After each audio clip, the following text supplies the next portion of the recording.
We're going to be covering a lot of subjects in a great deal of detail over the course of these interviews, but I'd like to begin, completely out of context, by asking you one question more than any other. Almost every American and people all over the world want me to ask.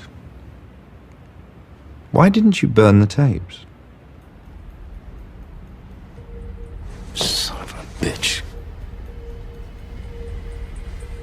Well, Mr. Frost, I'm surprised by your question. Since we have an agreement, a contractual agreement, I believe, we would cover Watergate in our last taping session.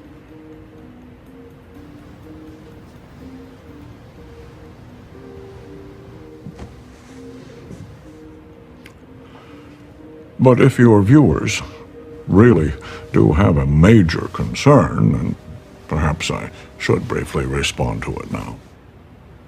What probably very few people realize is that the taping system in the White House was set up by my predecessor, President Johnson, partly to avoid the necessity of having a secretary in every meeting, and partly to ensure there was a record kept of every verbal agreement, no matter how off the cuff or casual.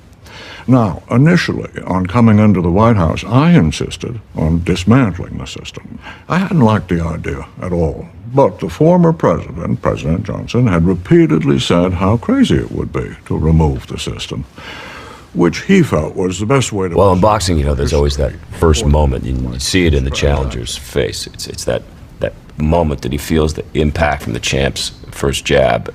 It's kind of a sickening moment when he realizes that all those months of the pep talks and the hype, psyching yourself up, had been delusional all along. You could see it in Frost's face. If he didn't know the caliber of the man that he was up against before the interview started, he certainly knew it halfway through the president's first answer. You see, since the best advice is almost always of the confidential variety, now the tapes have been made public, people are unlikely ever to feel comfortable speaking in confidence at the White House. They're less likely to offer that advice. So in the end, it's the whole political system, and by implication, it's the country that suffers.